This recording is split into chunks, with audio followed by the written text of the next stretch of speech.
प्यारी साध संगत जी, प्रेम से बोलिए जी, धन निरंकार जी। प्यारी साध संगत जी, अनुशासन जिंदगी का एक अहम पहलू है। महात्मा गांधी अनुशासन के पक्के थे। वे जानते थे कि जीवन में सफलता की पहली सीढ़ी अनुशासन ही है। यही वजह है कि उन्होंने अपने जीवन में अनुशासन हर दम पालन किया।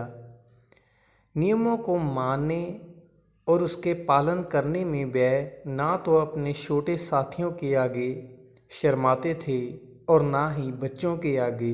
उनके अनुशासन से जुड़े वैसे तो कई किस्से हैं जो ये बताते हैं कि नियमों से परे उन्होंने सोचना ही छोड़ दिया था।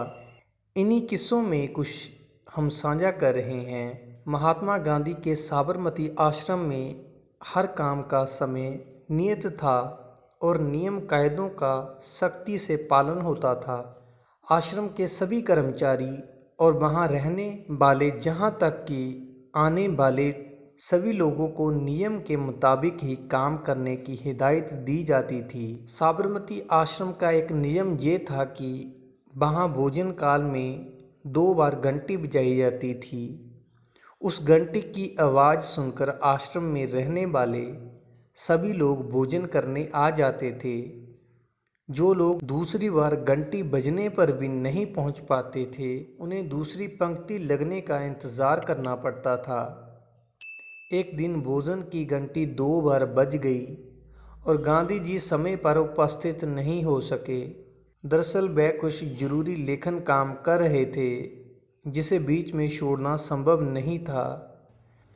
जब वे आए तब तक भोजनालय बंद हो गया था। ऐसे में नियम मुताबिक उन्हें दूसरी पंक्ति में लगने का इंतज़ार करना पड़ा था। हुआ भी ऐसा ही। गांधी चुपचाप दूसरी पंक्ति में लगने का इंतज़ार करने के लिए लाइन में लग गए।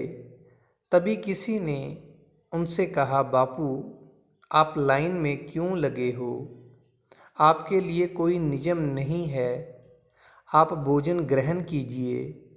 तब गांधी जी बोले, नहीं, नियम सभी के लिए एक जैसा होना चाहिए। गांधी जी के मुताबिक जो नियम का पालन करे उसे दंड भी भोगना चाहिए। ये घटना नियम पालन के साथ ही उसमें समानता अपनाने पर बल देती है। आमतौर पर हर संस्था कुछ तय नियमों के मुताबिक संचालित होती है। छोटे कर्मचारियों के साथ बड़े अधिकारियों के लिए भी नियम पालन की अनिवार्यता ही संस्था की सुव्यवस्था और उन्नति निर्धारित करती है। प्यारी साध संगत जी, प्रेम से बोलिए जी, धन निरंकार जी।